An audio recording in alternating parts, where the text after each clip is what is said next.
Graça e paz, amados irmãos, estamos alegres por estarmos aqui, tendo essa oportunidade de levar uma mensagem de edificação a todos os irmãos.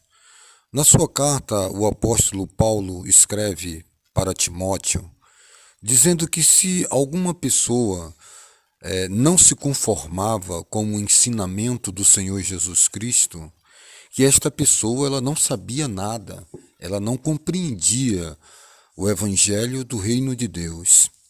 Em outro trecho, o apóstolo Paulo escreve à igreja de Corinto a respeito de alguns assuntos doutrinários, a ponto que no final ele escreve dizendo para os irmãos da cidade de Corinto, ele diz: Amados irmãos, nós não temos o costume de contender, nem eu tenho esse costume, nem a igreja de Deus. Que vocês entendam que essas palavras não são minhas, mas essas palavras, elas pertencem ao Senhor Jesus. Não é a minha doutrina, é a palavra de Deus. Pegando por base esses trechos aqui lidos, e que vai estar aí, aqui no rodapé desse vídeo, meus queridos irmãos, por que tantas inovações? Por que tantas descobertas arqueológicas? Por que tanta ventilação em livros tidos como apócrifos? Se apagasse todos os livros das Escrituras Sagradas, que temos por 66 livros, se nós porventura apagássemos esses livros e agora colocasse no lugar deles todos os livros apócrifos, ou tidos como apócrifos, que não sejam apócrifos, qual desses livros você pode me apontar que contém a doutrina da redenção e o plano salvífico de Deus para a humanidade?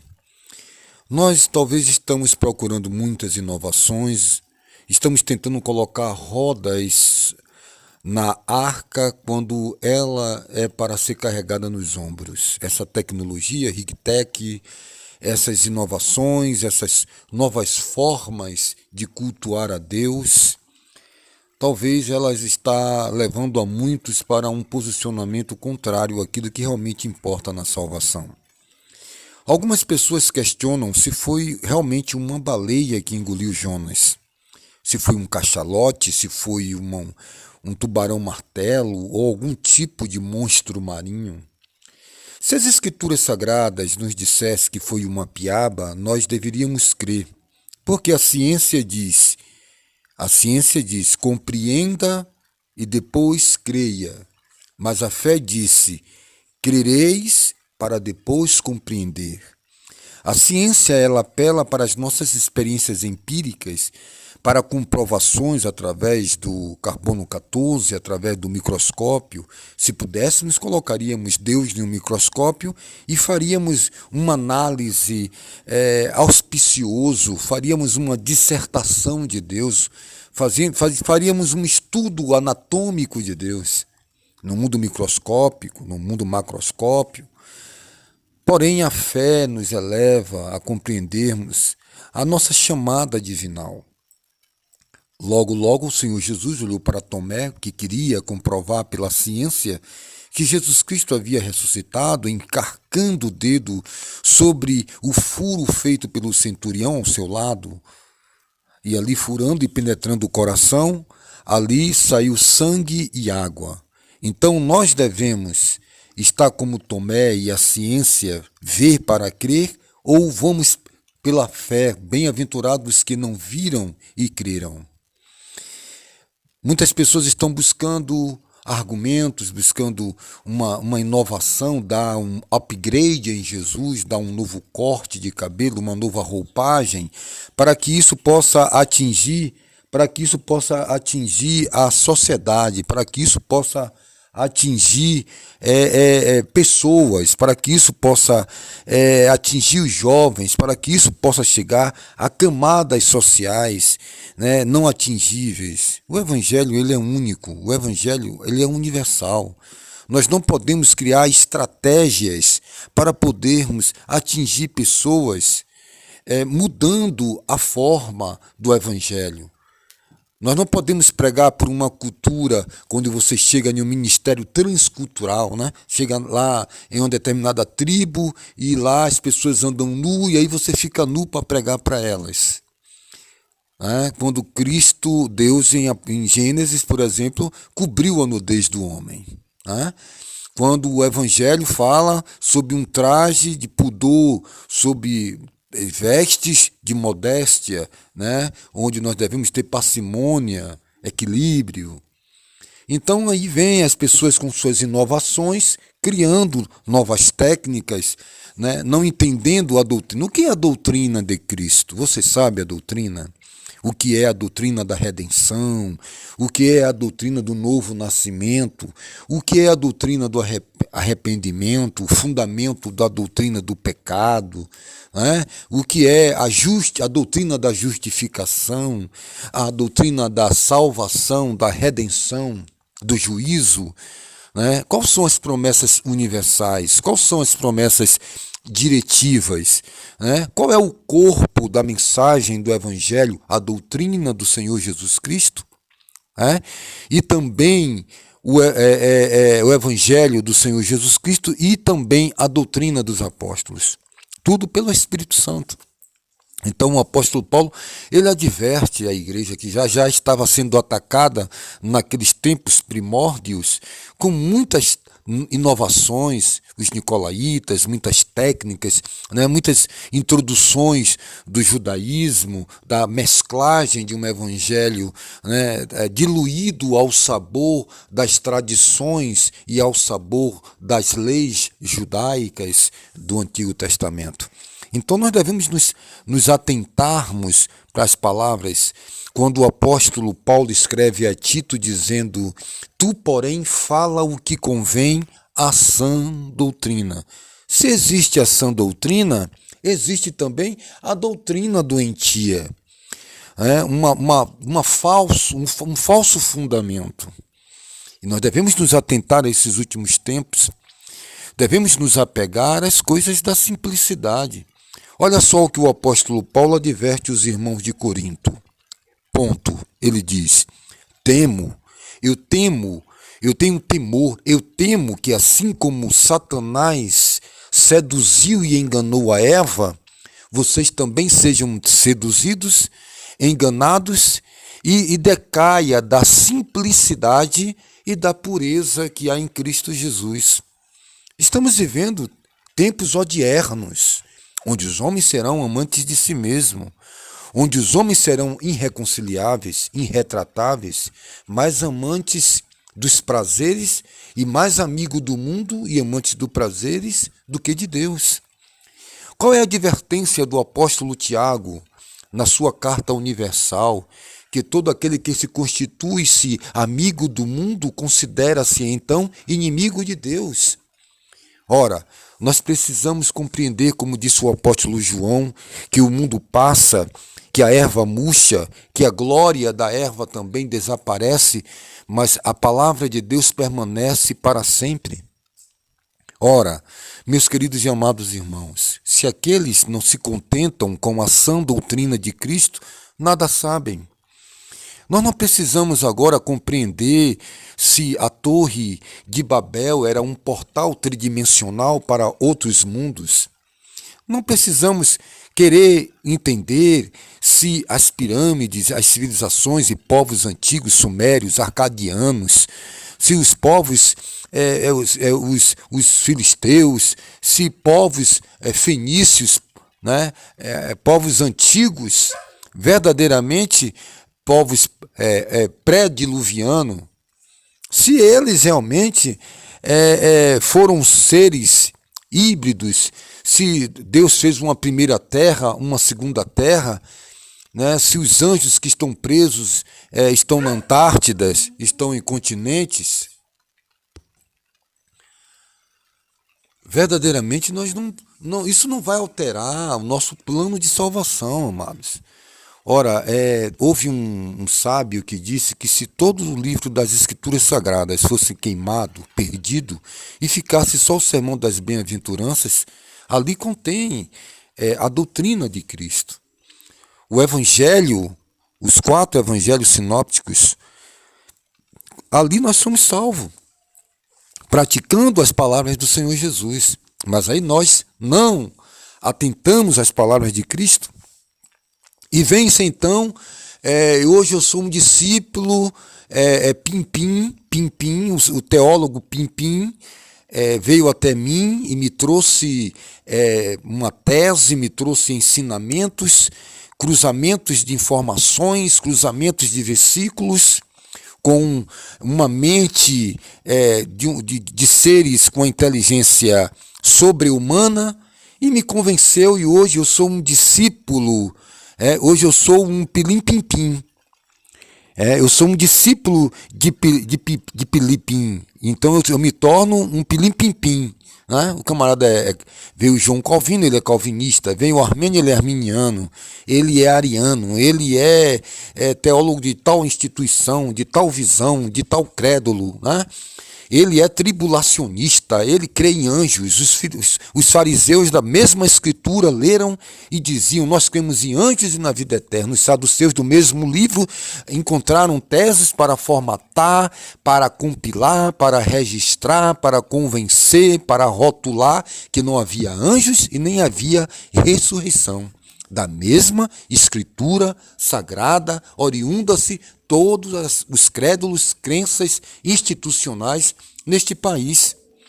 Você tem a OAB, que é um órgão regulamentador dos advogados. Quando um advogado sai da lei, interpreta errado o Código Penal, o Vademecum, a Constituição, ele é denunciado à Ordem dos Advogados do Brasil, que é um conselho que mantém o equilíbrio entre esses profissionais. É assim também o CRIMEB, os órgãos, os conselhos, né, os conselhos federais, os conselhos regionais que regulamenta os profissionais na área de saúde, né, há um desvio de conduta de um enfermeiro, há uma conduta médica fora, né, dos padrões convencionais da medicina moderna, né, e aí ele tem um conselho onde ele é denunciado e é cassado o seu registro. Nós temos no país 42 mil denominações, conforme um dos últimos censos. Quem regulamenta o que ele prega? O camarada tem lá um regimento interno que é abalizado daquilo que ele leu nas escrituras e interpretou. Aconteceu um caso nesse país de um certo suposto mestre ou doutor das escrituras que leu um texto dizendo vai e adultera, e ele pegou esse texto, interpretou e foi e adulterou, né, com uma membra da sua instituição. Logo depois, sendo chamado em uma reportagem, e ali mostrou-se ponto, vírgula, né, uma análise sintática, morfológica do texto e a hermenêutica dentro das crenças e dos estudos, e ali chegou-se a um denominador que ele tinha interpretado errado e tinha criado a doutrina de que pode ter 10 mulheres, 20, quando Deus ele condena a poligamia. Eu estou dando aqui um exemplo para que você compreenda até que ponto chega o posicionamento de muitas pessoas que passam a crer.